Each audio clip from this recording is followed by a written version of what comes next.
We have done our very best to caffeinate you over the last 25 minutes, but we can give you the fullest of assurances that you will be, in any case, very stimulated by the presentations of the three people that we now have on stage.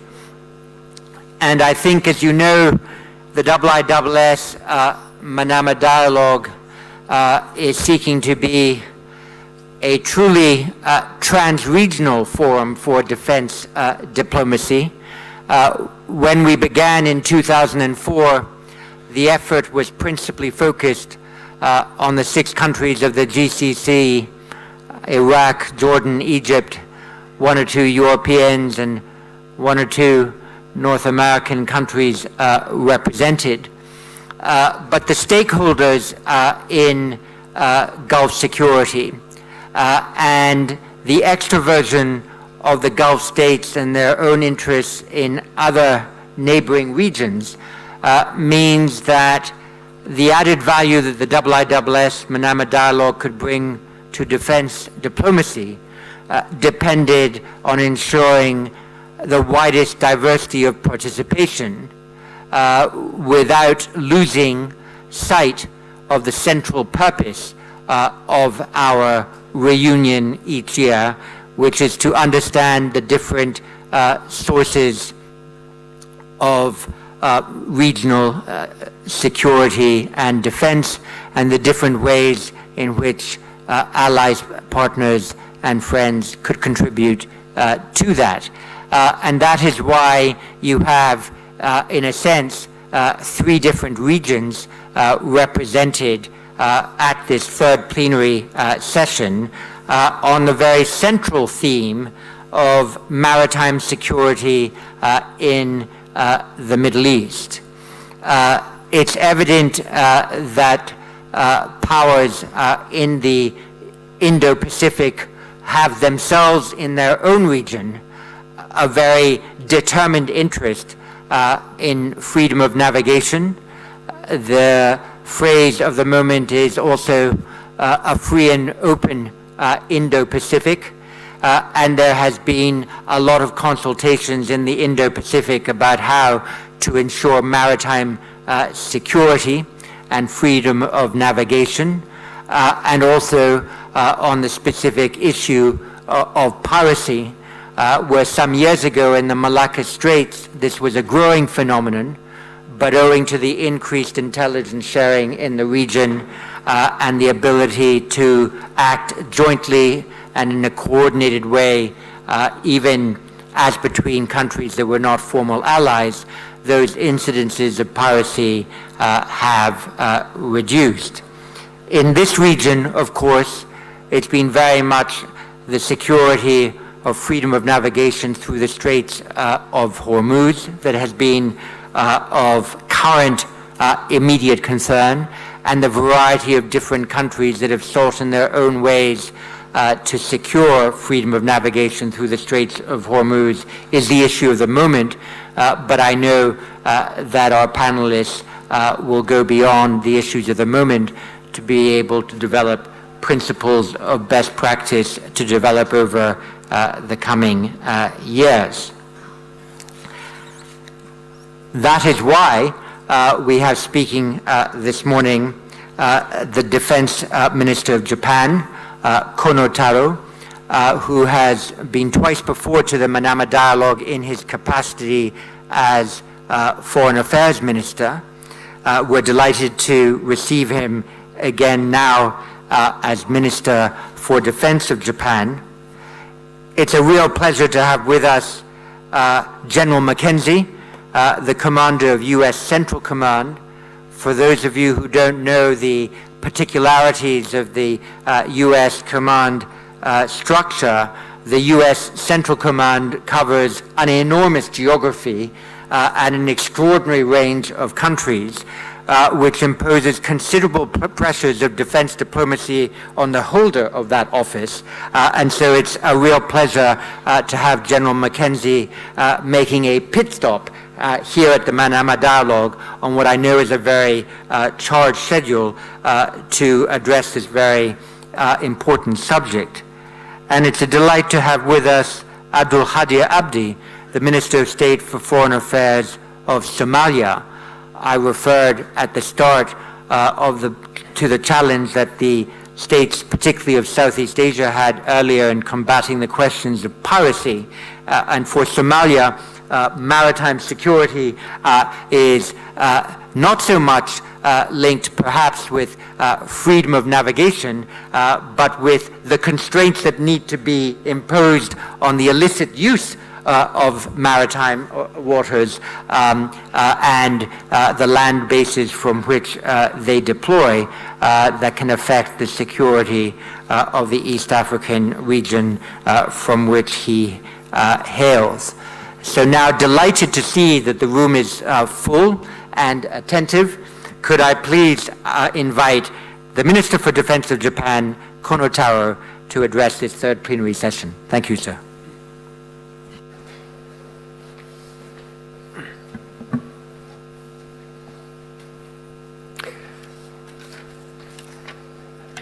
Dr. Chipman, honorable ministers, distinguished guests, ladies and gentlemen, I am Kono Taro. I am honored and grateful to be back here in Manama to talk with you today in my new capacity as Defense Minister of Japan. I moved from Foreign Affairs Ministry to Defense this September, and I got a much bigger budget, but I got a much bigger headache as well. As I noted in my last two remarks delivered at this forum past 2 years, I firmly believe that the peace and stability of the Middle East region is directly linked to the peace and economic prosperity of the world, including that of Japan. And there is a unique role that Japan can play to contribute to this region. This has been my conviction as I navigated Japan's diplomacy as the foreign minister for 707 days.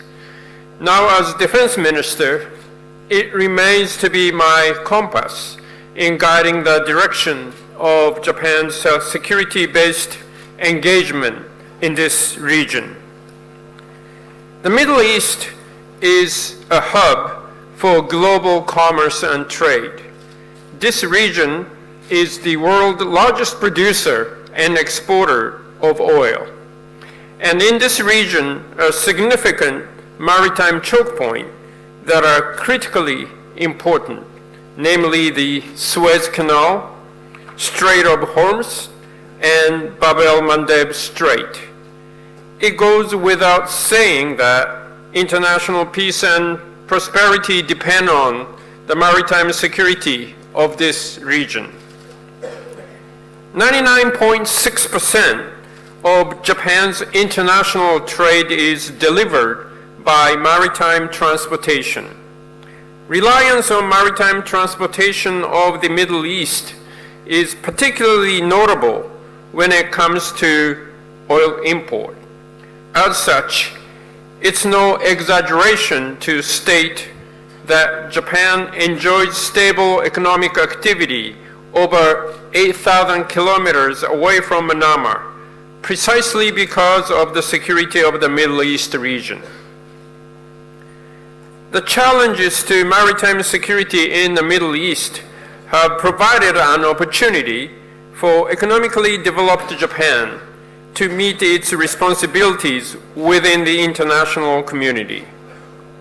For Japan, a stable supply of oil from the Middle East was one of the crucial elements that led to our rapid economic growth after the World War II.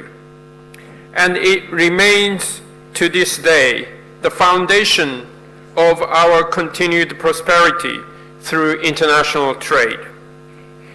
We are acutely aware of the utmost importance of maintaining a stable maritime security in the Middle East that will continue to foster global economic growth and prosperity.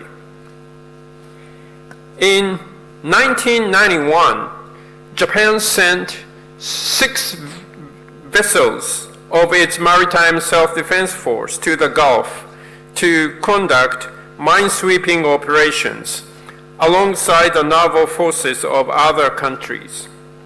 This operation was named Operation Gulf Dawn in anticipation of a new dawn of hope for the region after the Gulf War. This engagement was Japan's very first overseas deployment since the establishment of the Japan Self-Defense Force in 1954. Under this operation, Japan's contingent dismantled a total of 34 mines without an incident. It made a significant contribution to the safety and security of this vital, important maritime location. The success of Operation Gulf Dawn brought about a change in the mindset of the Japanese people as to our responsibilities. It awakened the spirit of international cooperation that inspires nations to act in support of the international community and not in pursuit of self-interest. Since then, Japan's Self-Defense Force has continued to contribute to regional maritime security. Japan provided a decade of assistance to maritime interdiction operations against terrorism and the weapons transportation in the Indian Ocean. Japanese commanders and liaison officers have been on duty in CTF 151 headquarters here in Bahrain. Japan also has taken part in the ongoing counter-piracy operation off the coast of Somalia and in the Gulf of Aden for over a decade now. At this very moment, 2 Japanese patrol aircraft and a destroyer are on duty as part of the counter-piracy operation in the Gulf of Aden. Relatedly, Japan's Self-Defense Force is forging broader and closer ties with this region through exercises such as International Maritime Exercise from 2012, Defense Equipment Cooperation, person-to-person links between junior commissioned officers, and other initiatives as well.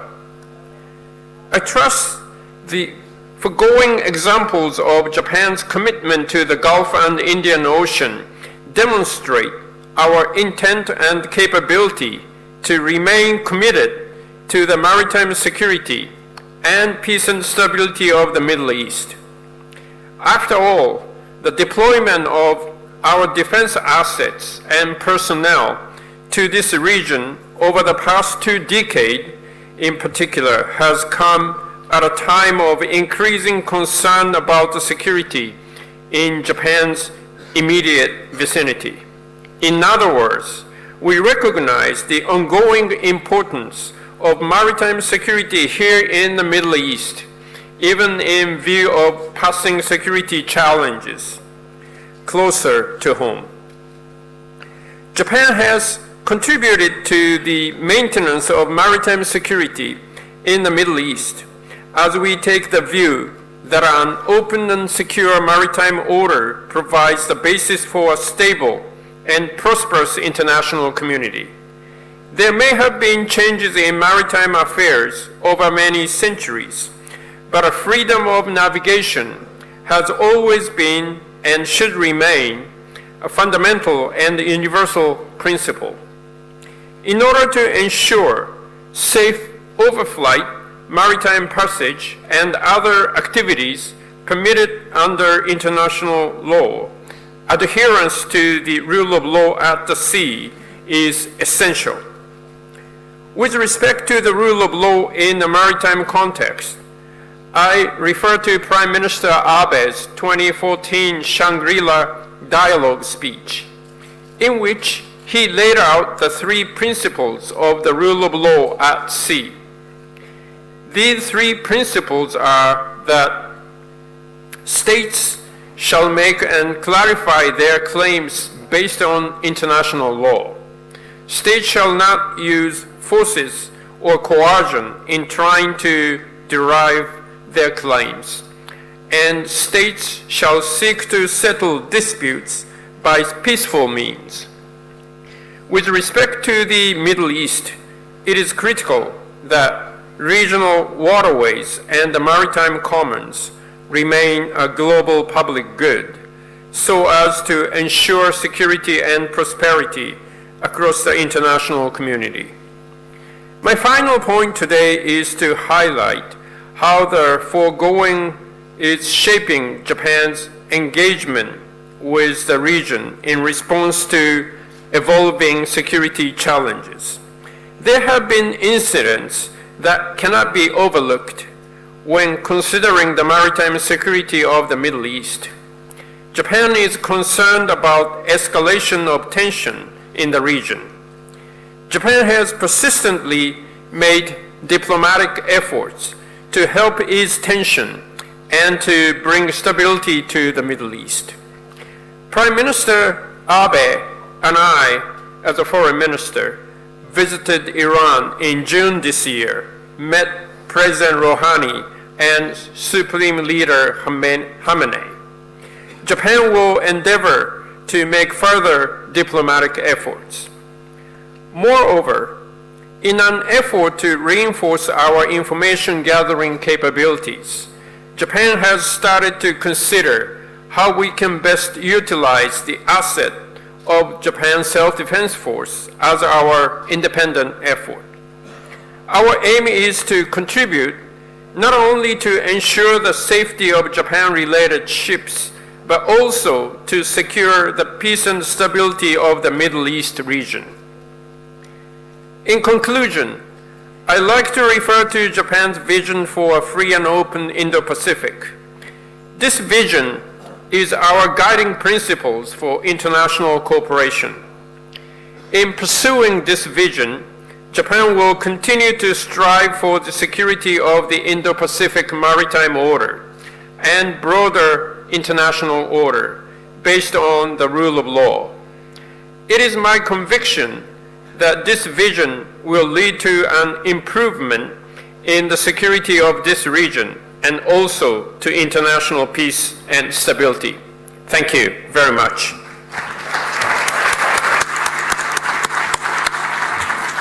Konotawa, thank you very much for those remarks and for your important reminder that it was as early as 1991 that the Japanese self-defense forces deployed to this region in order to provide an international public good related to the security of the area. And in this part of the world, there continues to be, I think, great interest in how Japan, through the variety of instruments at its national disposal, can help contribute to international peace and security. And that's why we're also grateful that you have made the effort to be with us again for a third time. Could I now invite General Frank McKenzie, the CENTCOM Commander, to address us on maritime security in the Middle East.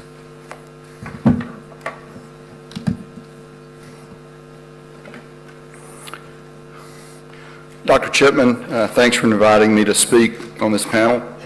I'm humbled to be in the company of Minister Kono and Minister Abdi as we discuss an issue of global importance, an impact not just for our nations, but for all nations, maritime security in the Middle East.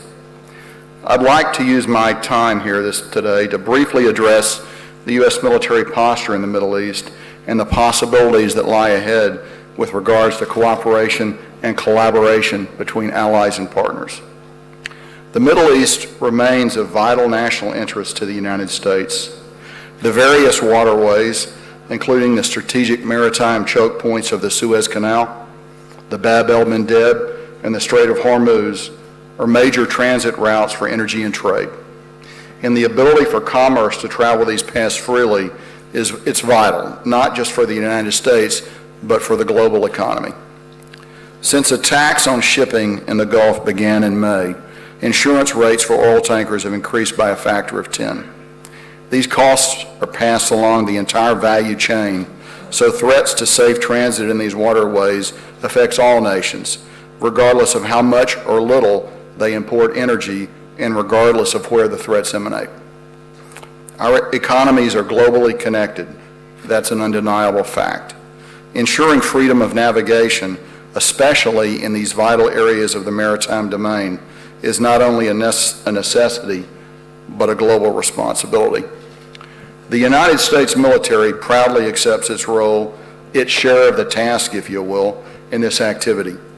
And to be clear, we're uniquely suited and resourced to participate in many of these efforts with allies and partners around the world. But it's also a great big world and there's a lot of water to cover. Simply put, we don't have sufficient resources to be where we want to be in the right numbers all the time. Not too many years ago, we maintained a near constant presence with an aircraft carrier battle group in close proximity to the Gulf and these key maritime choke points that I've identified. Today, we have positioned strategic assets globally to provide capabilities and deterrence against multiple adversaries and threats. Although I will note that even as I speak to you today, about 120 miles northeast of here, the carrier strike group centered around the Abraham Lincoln is operating in the Arabian Gulf. As the U.S. adjusts its posture to meet its global and my regional missions, an important element for us to consider is how we work with our partners to create flexible, scalable, sustainable approaches towards securing freedom of navigation. The combined Maritime Forces Multinational Naval Partnership, currently with 33 participating countries, provides an instructive example. Various CMF task forces have operated since 2001, successfully fighting terrorism, preventing piracy, encouraging regional cooperation, and promoting a safe maritime environment. Membership and contributions by participants are flexible, and while the U.S. provides working facilities here in Bahrain, the day-to-day command of the task force rotates among member nations. As we sit here today, the United Kingdom, Kuwait, and Jordan are leading combined task forces 150, 151, and 152, respectively. Another, albeit nascent in comparison, in progress example of this approach to cooperative sea power is the International Maritime Security Construct. We've put this together with member nations Albania, Australia, Bahrain, Saudi Arabia, UAE, and the UK. Working along with these international partners, we're helping to maintain freedom of navigation in and around the Straits of Hormuz by our presence, deterring malign actions and lending attribution to those that do take place, regardless of the origin of the threat. And that's an important point to consider in this forum. Efforts like these are about supporting customary international law and the right of international innocent passage. They're not a preamble to conflict with any particular entity or nation. Some may disagree with me on this point, insisting that the IMSC is all about Iran, and I would tell them simply that they are wrong. Instead, it's about maintaining the freedom of navigation. Yes, Iran has been hindering freedom of navigation in and around the Straits of Hormuz over the past few months. Merchant ships from several countries have been attacked or confiscated by Iran's military forces. Had Iran not undertaken those actions, had there been no threat to freedom of navigation, there might not have been a need for the IMSC. But since it's been operational, none of these actions have occurred. And that's an important fact worth considering. Has the IMSC flooded the Gulf with U.S. and partner naval vessels acting in a provocative manner? I don't believe so. In fact, I think actually the biggest key to the relative success of the IMSC partnership hasn't been the presence of armed naval vessels in the area, but instead the constant stare of reconnaissance assets. The importance of attribution is worth mentioning in this context. The Iranian regime has conducted many non-attributable attacks in the past when they didn't think anyone was looking. They prefer the darkness where their activities can be hidden. They don't do so well in the spotlight or daylight of full exposure and accountability. But the value of having additional reconnaissance resources, things that can shine a spotlight on nefarious activities for all the world to see, is almost certainly having an effect. And a quick thought on deterrence. It's not a military concept, it's a diplomatic and a political construct, and it obtains from the effect that demonstrated capabilities and will have on the mind of a potential opponent or a potential adversary. But whether it's Iran or some other nation, knowing that there is an international will to form these kinds of partnerships and the capabilities to document and expose those who violate international law, that does weigh in on the deterrence calculus. I want to conclude my remarks on the point about being good partners and neighbors. Today we're talking about maritime security in the Middle East, and in the recent months, Iran has been the primary threat to that security. Now, I fully understand that our partners in the region can't choose their neighbors. Saudi Arabia, Iraq, the UAE, Oman, Bahrain, and others. For those nations, Iran is their neighbor, like it or not. And unfortunately, sometimes the Iranian regime has proved itself to be the bully in the neighborhood. And the only way to stand up to a bully is to do it together. As we and our partners in the region continue to work to provide security and stability, we must do so with the knowledge that we are stronger together. We must remember that our strategic strength rests mainly on the partnerships, the alliances, and the whole of government efforts that we bring to bear together. Resources will always be at a premium. Just as the United States has to posture its military globally, we in CENTCOM are working with our partners to develop regional approaches. We do this together, and we do this with the full knowledge and appreciation that each country, each nation has its own challenges with economic and social reforms. We need to look at defense from a regional perspective and bear those factors in mind. Last month, I participated in a conference in Saudi Arabia that involved the chiefs of defense or their representatives from 18 nations from across the region in Europe. We discussed integrated air and missile defense, securing freedom of navigation, and other aspects of mutual cooperation, looking at how we could position assets across the region to provide the best defensive capabilities. It was a small step, but a good first step, made in good faith and with the best of intentions. I'll close with this. This is a tense and difficult time in the region.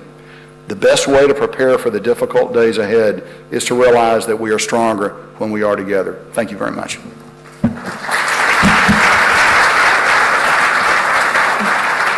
General McKenzie, thank you very much for those remarks, and in particular the excellent clarification you provided on the exact mission of the IMSC to protect innocent passage, defend customary international law, and also its role in lending attribution from wherever it comes to activities that interrupt free passage in the Straits of Hormuz. You give me also an opportunity by your mention of ISR to quote one brief passage from the dossier we released 1 week ago on ISR in the Gulf. So permit me this brief advertisement, but we noted that the maritime ISR challenge in the Gulf is further complicated by the potential of competing maritime security demands of other areas across the region.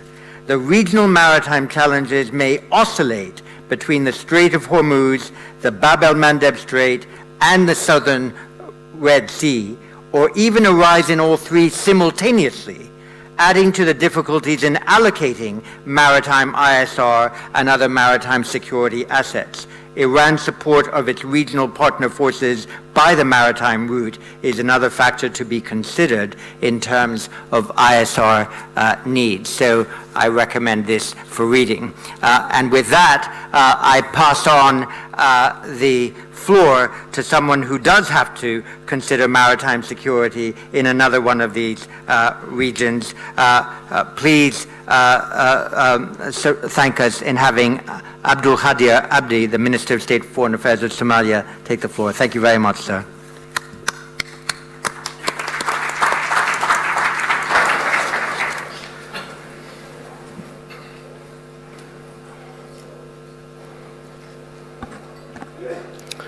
Bismillahirrahmanirrahim. Thank you, Mr. Chairman. And I want to thank the IISS and Manama Dialogue organizers and the government of Bahrain for inviting us and hosting us in this forum. Regional security and maritime security are in the center of the region of this region's geopolitics. I'm tasked here to show the importance of the maritime security in the world, and in particular in the Middle East and the Horn of Africa. These waters of this region are single-handedly hold the key for a world economy and a flow of goods with the security and the corridors of the Bab el-Mandeb and the Suez Canal. It is heartwarming when this gathering focuses the maritime security of this region. I'm also encouraged to focus the solutions instead of the problems. We know the history of this region, and the challenges are real and tremendous. One challenge that we have faced was piracy. 10 years ago, we were in the height of piracy problem in the waters of the Horn of Africa and the Gulf of Aden. Ships were being hijacked, ransoms were being paid, insurance premiums skyrocketed, and free movement of goods were threatened. Today, I'm very happy to report that piracy have been contained according to the Global Threat Assessment and our National Maritime Threat Assessment. The world have stood up and acted to crush this threat. Today, we have a global naval force based in Djibouti. We also have many military bases in Djibouti. However, the focus now shifts to the threat of terror. The two countries that hold the key for security in the region are Somalia and Yemen. I think we're all aware how crucial the terror we face is in the region. How crucial is the terror that we face in the region. When countries lose control in the institutional governance, anarchy replaces it. The good example is Somalia. Since 1991, the civil war have challenged the whole region. Countries in the region did not act quickly to help stabilize the situation until it was too late. Today, the same thing is happening in Yemen. This time, the regional governments are involved. However, it is very sad to say we have not learned any lessons from the Somali problem. Yemen crises are still in the early stage, and the solution is easier today than it will be a year from now. Once the war goes on and most of the people flee from the death and destruction, then we allow terror and terror organizations to take hold and establish a breeding ground. We have the terrorist group called Al-Shabaab in Somalia, who are an affiliate from Al-Qaeda. We also have some small contingents of ISIS. The greatest threat of maritime security, since we're focusing on that in the region, today is the Yemen crisis. And we have seen in the recent events what happened. This cannot continue. Many speakers have talked about the population in the region. It is true, 70 to 75% of the population are young people, and that is a challenge, and at the same time, it's a potential. For example, in Somalia, young people today seek employment, education, fruitful future, If we cannot provide that, then we give them the key to terrorists to recruit them. Today, the Horn of Africa is going through a positive change. Somalia is coming back from the ashes. We have an effective government that is undertaking a lot of reform, training the military, registering the existing army, economic reform, and good governance are the key to success. Eritrea and Ethiopia are in a peace. We are also working on solving the Eritrea-Djibouti border dispute. Sudan is a good example for a reform, and South Sudan is also being addressed by the regional organization of IGAD. However, Yemen crisis still poses a great threat. We welcome the recent agreement between the government and the separatists, but the Houthi-led war still looms. I would conclude that we need to have a vision of leaving a long-lasting legacy for the region. We must not allow piracy to flourish again by investing and empowering the capacity building of the coastal communities of the region so they will not take the law into their own hands. We need to confront terror by working on stabilizing and good governance. We must end anarchy and provide opportunity for the young people and transparency. Thank you. Minister, thank you very much for those excellent and very sharp remarks, and for the reminder that Yemen and Somalia are such crucial stakeholders in maritime security in the region. We move now to the dialogue, and I have 7 or 8 people on my list. I'd invite a number of them to speak and then return back to the panel. I promised that those who I'd not been able to include in previous sessions, I would give priority to in this. So let me invite first Amr Moussa from Egypt, former Secretary General of the Arab League. Amr. Thank you, John. I wish to start by thanking Al-Bahrain and the IISS for this very useful exercise, opening a dialogue about the future of this region and also the general future of stability in the world. I was really pleased to listen to this argument about the nexus between good governance and security. And I hope that this issue will be stressed in the conclusions of this session of the Manama dialogue. The second point has to do with the general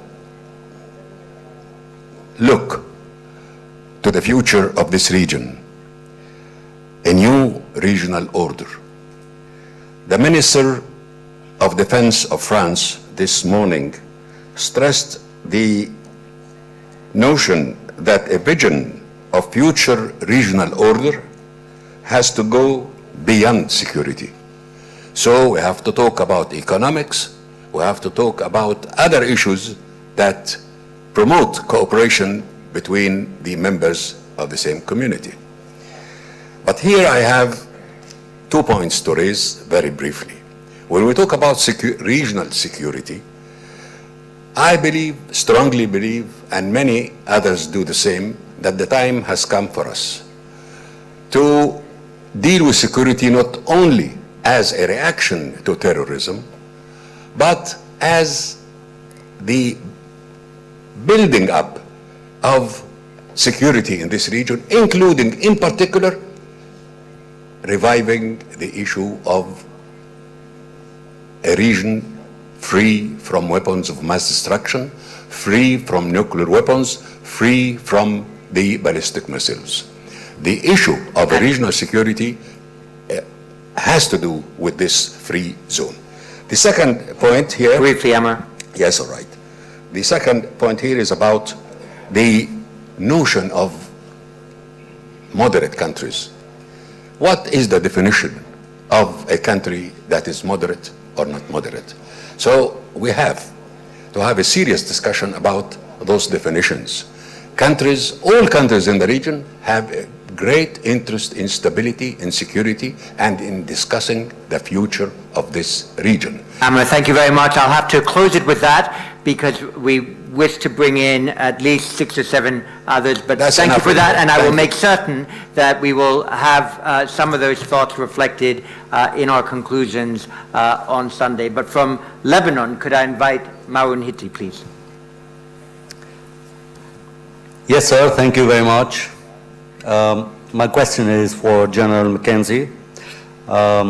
Sir, as a retired general in the Lebanese Armed Forces, I've been among the persons who promoted the most the partnership between the Lebanese Armed Forces and the United States forces.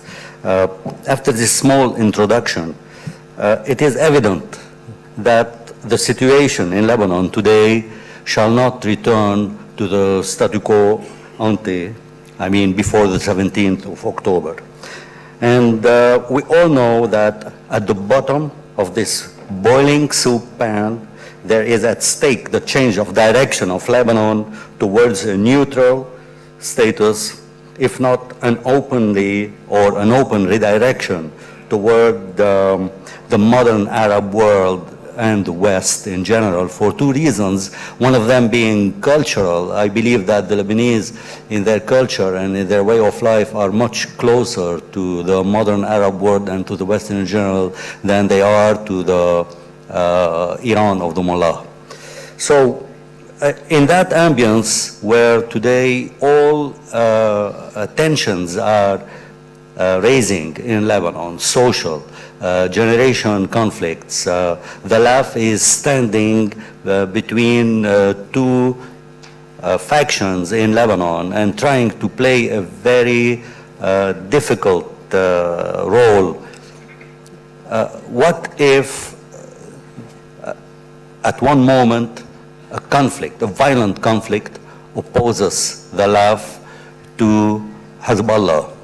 Knowing that planning for such a reaction from the LAF against any action from Hezbollah could serve as a deterrent, and we have been advocating the LAF to do so in the last 6 months before the recent eruption, because we saw it coming. So if the LAF come to blows with Hezbollah, in the absence of any internal political umbrella, and knowing the strong interaction that exists between the U.S. political decision makers and yourself and your command, what would be the U.S. reaction? Thank you very much. That's a really powerful question and an important one that we'll want to hear the panel's views on. I know the next question will be on maritime security because it's from our senior fellow for maritime affairs of the IISS, Nicholas Childs. Thank you, John. I think my question is most specifically aimed at Minister Kono and General Mackenzie. We've heard, particularly in this panel, but also through the morning, about the global stakes in maritime security in the region. But we've also heard about the different approaches to dealing with the recent threats, and some virtue has been made of the different approaches, the new frameworks, but also the independent actions. But I pose the question as to whether, particularly the reluctance of the United States, some of their traditional allies, to join the new international maritime security construct, the different rules of engagements that are therefore out there, and in some cases no rules of engagements as far as some of the looser frameworks that are being put together are concerned, that these are in a way hindering that re-establishment of deterrence that you, General Mackenzie particularly, talked about. And I wonder if you could address whether there is more to be done in terms of aligning those approaches. And particularly to Minister Kono, given, as you pointed out, the traditional approach of international engagement that Japan has played in this region, in CMF, in IMX. Did you and Prime Minister Abe consider joining the IMSC? And if so, what has made you, in this case, decide not to take that approach? Thank you. And as for the next question, I'm sure it will somehow touch on the relationship between governance and security and be of interest to our Somali guest, Virginia Comely from the IISS. Thank you, John. Good guess. My question is indeed for His Excellency, the Foreign Minister of Somalia. So a number of countries from the Gulf region and the broader Middle East have a presence and indeed multiple interests in East Africa. And oftentimes those interests are at odds with each other. And so we've seen how some rivalries among those countries have actually been playing out in African countries. So I was wondering what Somalia is doing in order to minimize the detrimental effects of those rivalries for the country. Thank you. Thank you. And from Australia, Jacinta Carroll. Thank you very much, everyone, for excellent presentations. My question will go to how we can better explain the importance of maritime security, being a matter that's remote to most people, including most policymakers, and also whether we've got the narrative right. Specifically with General Mackenzie's presentation, so you spoke about explaining the true focus of the IMSC, but already at this dialogue we've heard different characterisations of that initiative.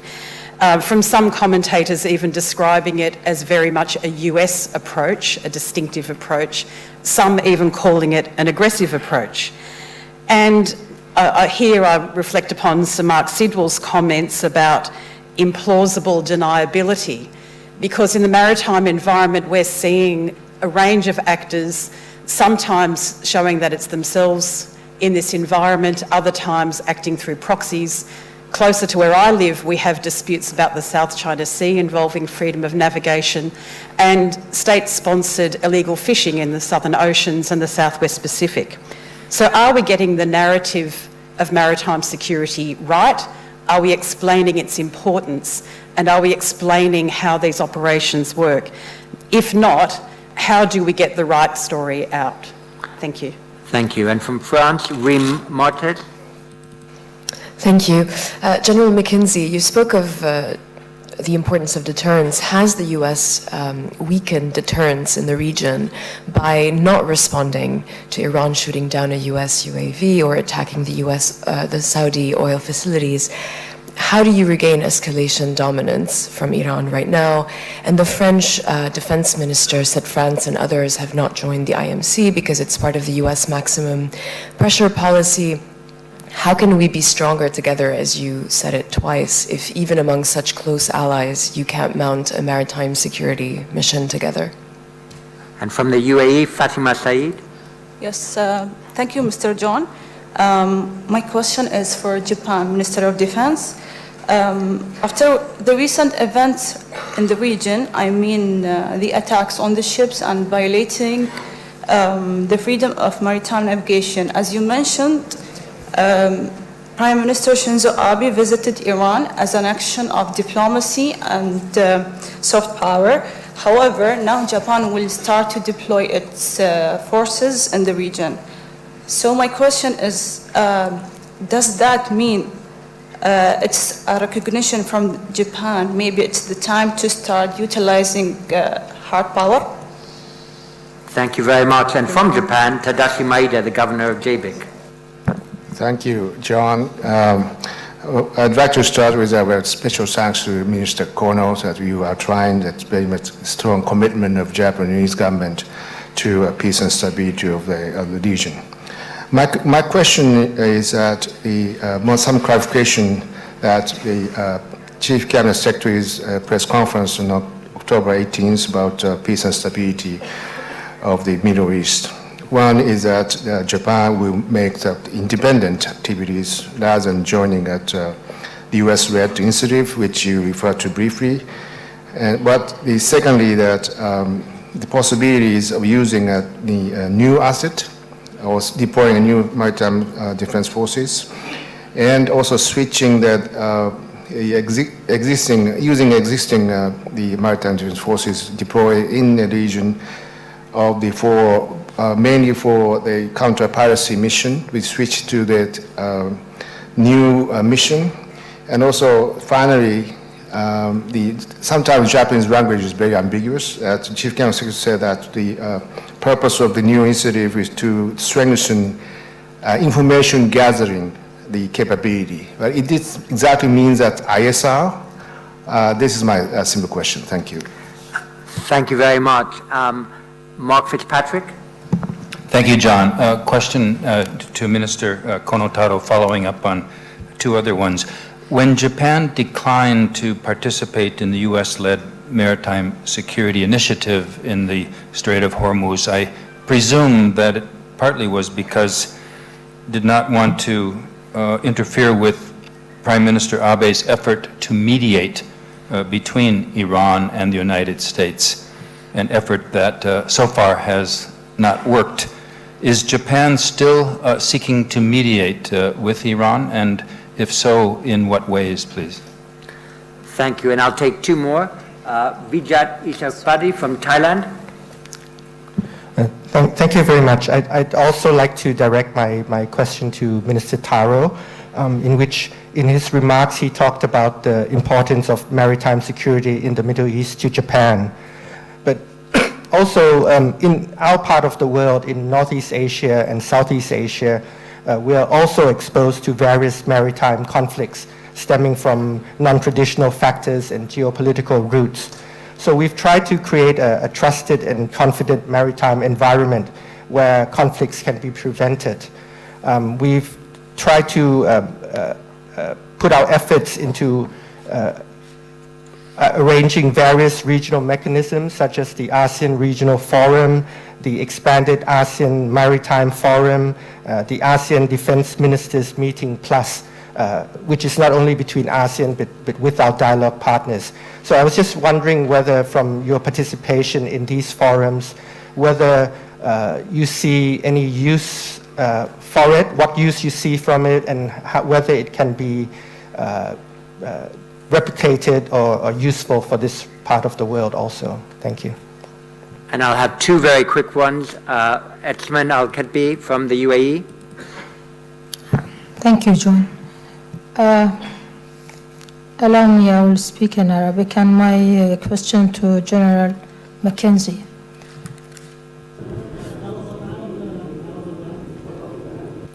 General Mackenzie. General Mackenzie, you said that the Iranian attacks stopped after the American intervention. As a person coming from this area, I would like to tell you that we feel disappointed after the attacks on Aramco because there is no more trust that America is an ally that is supporting its allies. Even your presence now in the area. So till when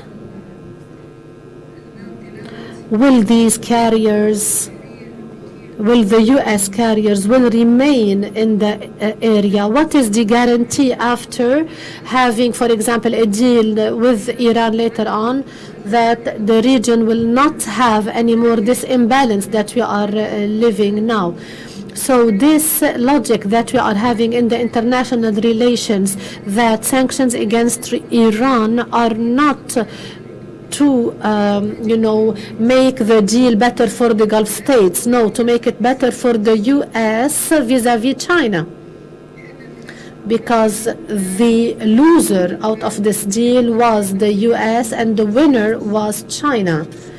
So my direct question is as follows. Why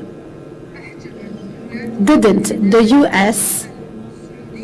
give the KSA the information that were gathered by the satellites regarding the drones and the missiles that attacked the KSA.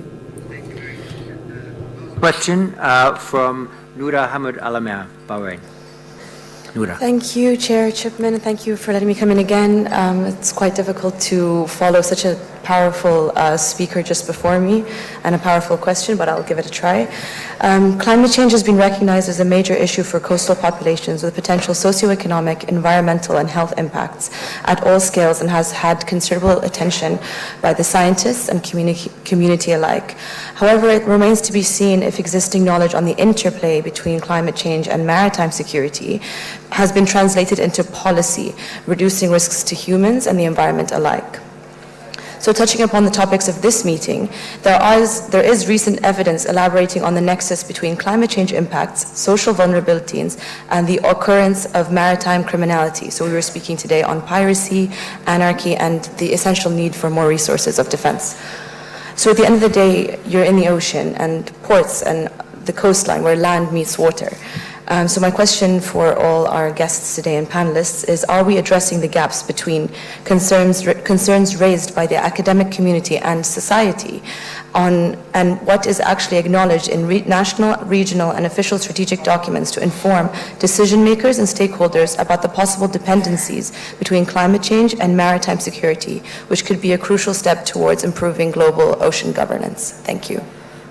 Noura, thank you very much again, and we return now to our panel. I know it's a hard task, but I'll give each of them 2 to 2.5 minutes to succinctly answer the variety of questions posed to them. And as has been my practice this morning, I will ask our guests to speak in the reversed order that they originally spoke. So first, the Minister of State of Foreign Affairs, Somalia, then General Mackenzie, and we'll close with Kono Taro. Minister. Thank you, Excellency. I agree with my Minister, His Excellency Amr Musa, about the thing that he addressed about good governance and security. Those are things that always in this region that go hand by hand. When you have a good governance, you always have stability, and when you have stability, you have transparency, and you fight corruption, you fight nepotism, you fight all the things that breed extremism. So therefore, it's always crucial to have good governance, and especially in this region. And Ms. Kamali asked about how do we minimize the rivalries of the many armies in the region and people who have presence in the region. It's true. I have mentioned earlier in my speech that we have many military bases in Djibouti, and I think the last account was 6 or 7 bases in Djibouti, and those countries are always here to make sure things go smooth, and the maritime security and the freedom of navigation and everything is good. However, the case of Somalia is kind of different. We have countries who have invested heavily in Somalia, like United States. United States provides military training, provides drone coverage when we're fighting with Al-Shabaab, and provides air support and all the things that we are fighting with. And that's something that is very crucial. It turned the tide when we are confronting the threat of Al-Shabaab. Al-Shabaab is now reduced to just a guerrilla who are hiding or just bringing car bombs in busy civilian areas and things like that. Because of the threat of the military, Al-Shabaab have now been diminished. The Somali military is being trained, and they are taking the war to Al-Shabaab, and they are gaining a lot of grounds. The UK is present in there. They provide training in a region called Baidawa. The Italians are also doing a training. The European Union are paying the salaries of the Amazon peacekeeping troops. So all of these regional and powers are there and to help Somalia stabilize, because many of the people who believe in Somalia see the potential of Somalia and it's coming back and how crucial it is for the region. Therefore, we are grateful for their help, and Somalia is not a country that can pick and choose who will be their friends. Somalia is not in a place like that. We are in a place that we need a lot of help. So we will get all the help that we can get from anyone who is genuine and who's doing something good for Somalia. We have regional governments who are neighbors. Right now we're having a dispute with Kenya, a maritime dispute. However, that does not deter us from engaging in Kenya. The president was there about a week and a half ago, and he made a, agreement to reestablish the bilateral relations, and that's something that is going forward.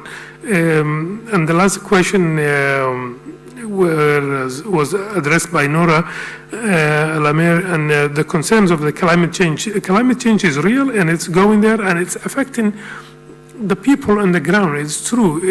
I mean, right now, as we speak, we were having a drought earlier this year, and today we're having severe floods in Somalia. And the reason this is not something that used to happen in the past, that this is something that happened in the climate change. And therefore, it will affect food shortage, people going, becoming internally displaced IDPs, people looking for, might be going through the desert of Libya to go seek a better life in Europe, and things like that. It will happen. And on the top of that, terrorists are there. They are there to recruit. Who do they recruit? They recruit the young people. The young people, as I mentioned earlier, young people are the center of the crisis in these regions. If we want to address, and I think the panel before that talked about young people is essential. It's the key to have a good future for this region, and I thank you. General McKenzie. Thank you. I'll begin with just a direct answer to the question on Lebanon from General Heedy. We continue to believe that the Lebanese armed forces remain the best security guarantor for the state of Lebanon and should be the expression of the state as the holders of armed power in Lebanon. That continues to be our position, and we'll continue our strong support for the LAF. Let me talk just a little bit about the question on rules of engagement.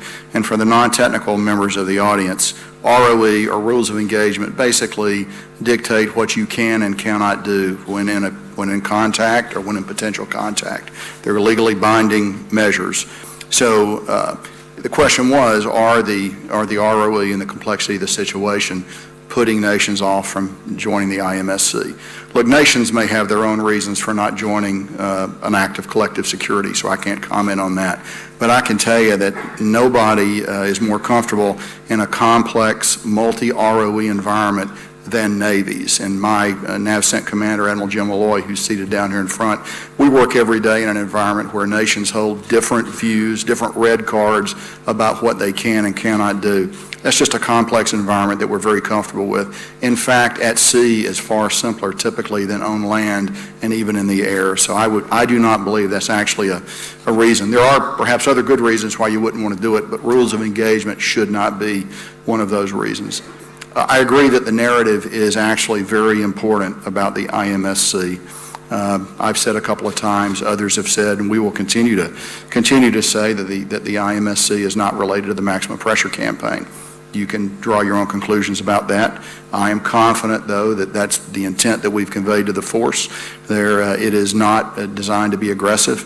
It is designed instead to be a reasonable, a balanced approach, and it is inherently multilateral in its design and execution. And that's obvious, I think, if you just look at what's happening, what has happened since its inception, the success we've had, and the way we're going to go forward. The last point I'd just like to make is talk a little bit about deterrence. And of course, I'm largely talking about Iran. But as I sort of alluded to in my opening comments, deterrence is doubt in the mind of an adversary that the object they're pursuing is ultimately going to be worth the potential loss or damage that will be inflicted on them as they pursue that object. Activities we're undertaking now in concert with our partners in the region are all designed to reestablish deterrence with Iran, and we've had some success with that. It's not perfect, but it continues. There was a question about escalation dominance. I would reject the idea that Iran holds escalation dominance. They may control the next step on the escalation ladder, and I wouldn't dispute that point. But I don't, and the next provocative action that may be within their ability to execute. But I don't believe that even Iran conceives that they own the last step on the escalation ladder, and that's just a point that we should. That's a point that we should hold. And taking the first step on an escalation ladder is relatively easy. Contemplating where the last step takes you is a little more difficult. And the last point I would just make is I would not confuse restraint, collaboration with partners, and consensus seeking with weakness. Thank you very much. General McKenzie, thank you very much. Colonel Taro. Thank you. Well, we are still continuing our diplomatic effort to ease the tension in this region. The Prime Minister visited Tehran in June, and he met with President Rouhani in September in New York City for UN General Assembly. So we would like to continue our diplomatic effort to the end. Right now, we are asking all the Japanese ships related to Japan to increase security measures, and we are continuing a diplomatic effort, and we are trying to enhance our information gathering activities. Japan has been in support of JCPOA. When we visited Tehran, the Supreme Leader and the President told us developing nuclear weapon is against Islam. So I think we believe if we could perpetuate the JCPOA, that could be one goal. We still need to talk about missile and other issues. The Japan Self-Defense Force need to operate within the restrictions set by our Constitution and our legal frameworks. Japan is not moving to use the hard power, though that's not true. And we are currently considering either or diverting our asset used for piracy mission. We have a base for counter-piracy mission in Djibouti. We have a ship and 2 patrol aircraft. We might divert one of those for new mission for information gathering.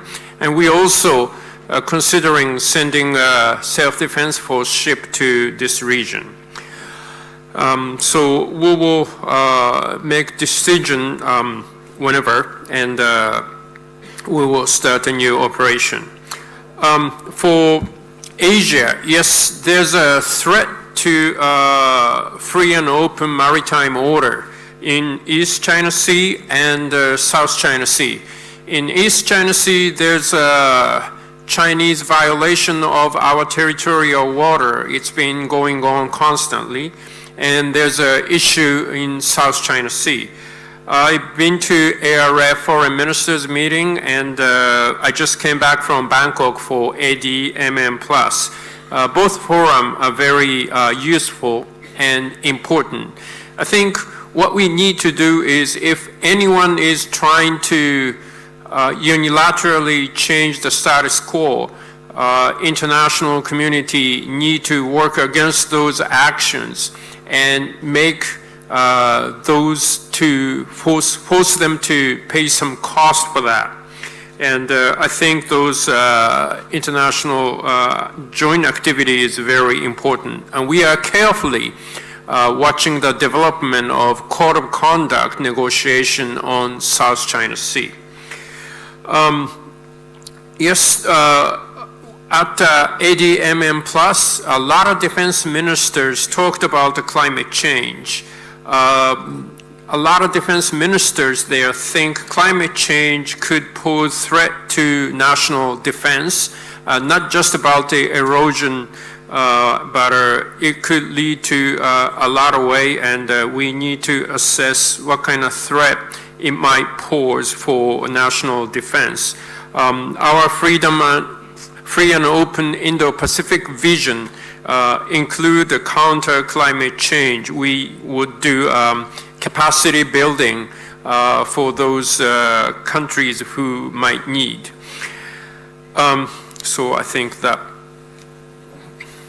Defense Minister, thank you very much. And let me assure everybody in the audience that two of the huge themes that were raised in questions, the problems of governance and security and the varying impacts of different types of climate change on security, are part of the 3 to 5 year research plans that the IISS is now investing a tremendous amount of effort on. So we look to all of you in this room who have raised these issues to help contribute to our research in that area.